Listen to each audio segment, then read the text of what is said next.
Hi, I'm Lee from Outback Fencing, and what we have here is a standard Colorbond panel at 1.8 high.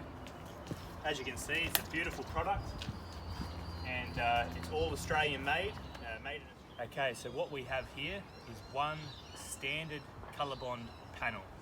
So what it comes with is two C-channel posts, two rails, which are your top and bottom rails, and three sheets, and also some screws. So that's basically, when you buy one panel, this is what comes with it. Okay, so what you want to do first to position out your fence. So what we've done here, we've put a peg at either end, and we've run a string line going from one end to the other, which we've leveled. Now that string line we've set at the bottom, for the bottom of your fence, which is going to be your bottom rail of your fence. And if you don't know what a bottom rail is, you'll find out soon. So that string line now is nice and parallel with the driveway, and it's also level. Okay, so what you want to do now is set out the width of your panels for the positioning of your holes. So what you want to grab yourself is the rail. You want to grab two rails, and as you can see, what I've done here is this is where I want to start my fence. So what you can do is put that first rail down and mark it either on the string line or on the ground with a bit of paint or a texture, or even just mark the dirt. Then what you want to do is get your second rail and lay this down next to it.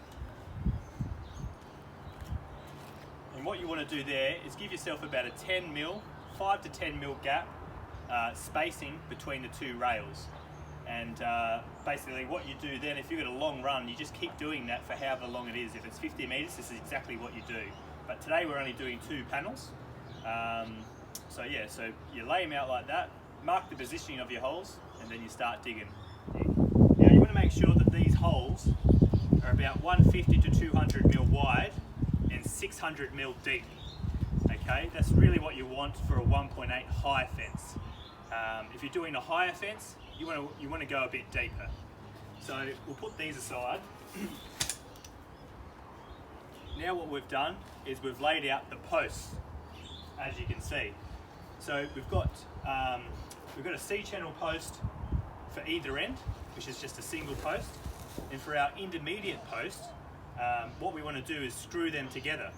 So what you do, if you want to come in a bit closer there, Owen, and have a good look at this.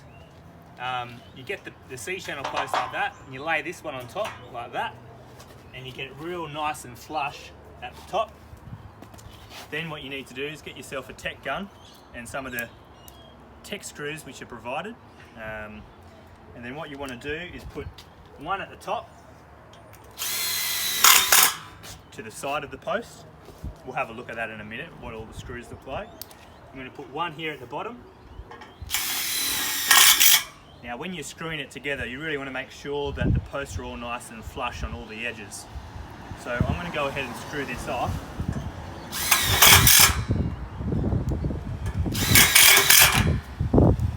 Put a few screws in there.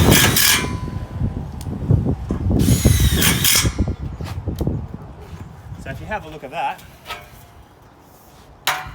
we've got two there at the top, one in the middle, another two there, and another one at the bottom. So that's pretty much how you screw an intermediate post together.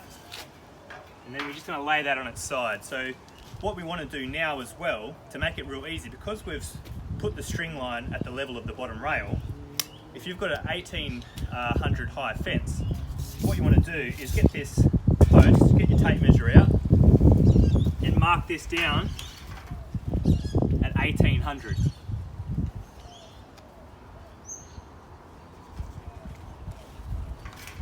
Just with a pen or a bit of a black texture, nothing too big because you don't want it to stay there forever. So then when you go to post this over here in the hole, basically use that black mark to the level string line. And if you post all your posts like that, you get a nice level fence. So what we're going to do next is we're going to concrete these posts in, which is pretty much the hardest part of the job. Once we get all of that set, the rest just goes in very easy. Alright, so we're ready to concrete our first post. Just remember, we've marked it at 1800 with a little bit of a texture. That way when we post it, the post goes down to the string line. So what I'm going to do first is we'll post this.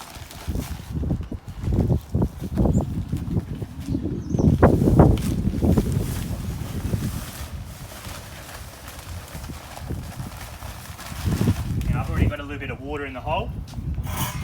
Now what I'm going to do,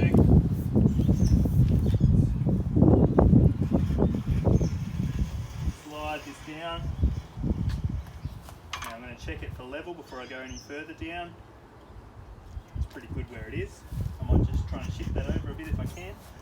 So just basically, just give it a light jiggle. Test that.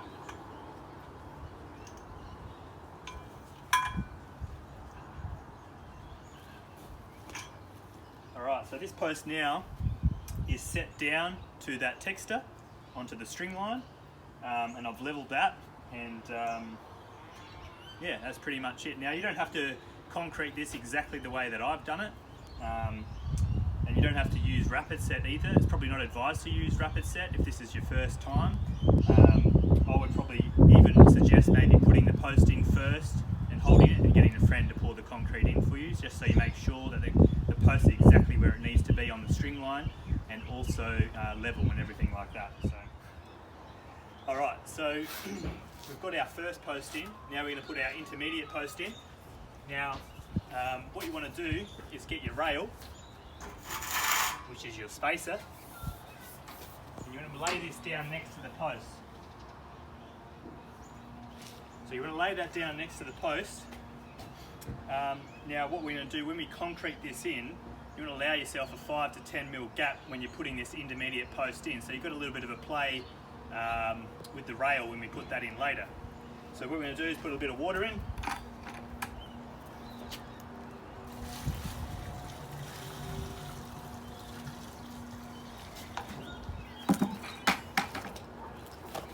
Pouring our concrete.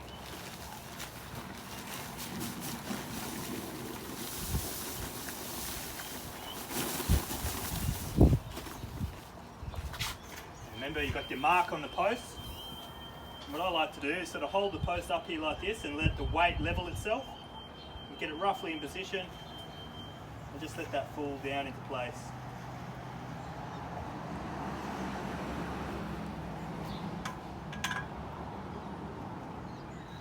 Now this needs to move over a little bit.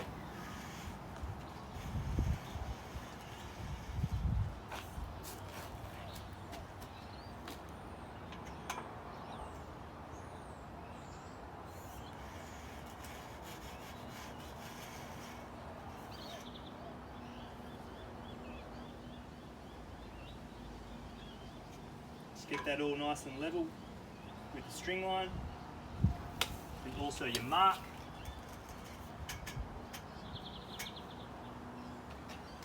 And that's pretty much it. Okay, so now it's time to put in our bottom rail. All the posts have been concreted in and have had time to dry, and they're nice and solid. So what you do is you grab yourself a rail, it's one of these hexagon looking things.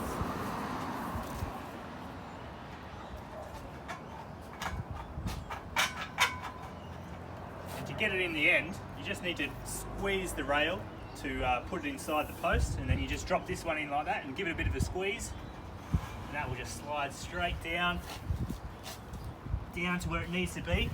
Now what you want to do is put the bottom of the rail to the texture mark that we had put earlier on the post. You do that at both ends, which I'm going to do now.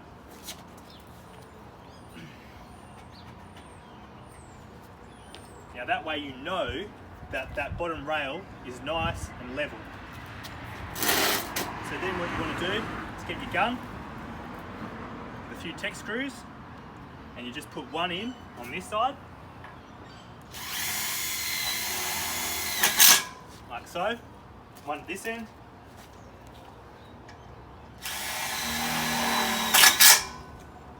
now you want to go ahead and do that on the other side as well, and for the next panels and the other panels that you have. And that's pretty much it. So then what you want to do, as I always like to keep this handy, is that you put the rail just on the outer edge of the post where you're going to do your work, and it just sort of stays up there. And it's quite handy when you put the sheets in or your slats, you got it there and you can just put it straight on top.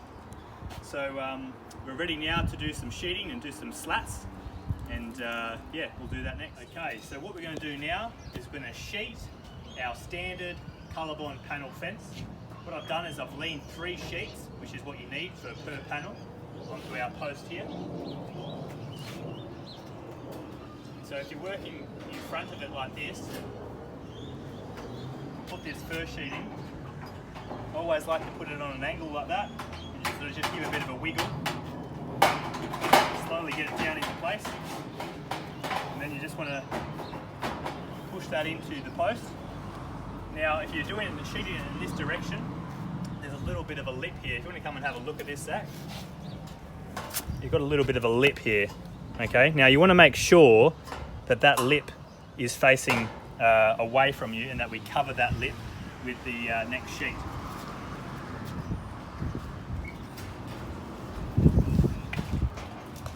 Hey Alan, can you just come over here and hold these sheets? It's a little bit windy.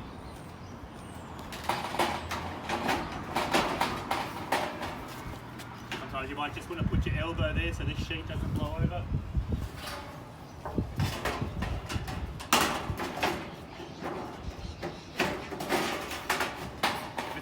Day, you really need 2 people, otherwise you'll probably cut your fingers. So then what you want to do is just let go of the top there, Owen.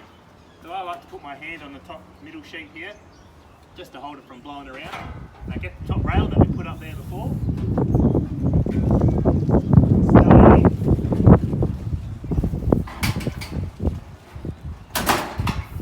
Starting at this end, we just work our way through, just wiggling the sheets in with our fingers.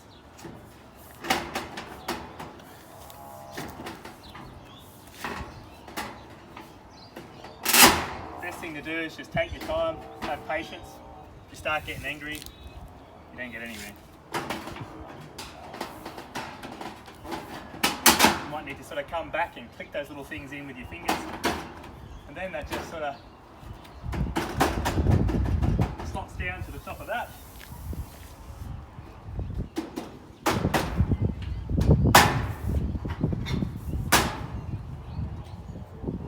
And there you have it. It's our standard Colorbond fence, and that's how to install it. And obviously you want to make sure that you put your screws also into the top rail on both sides.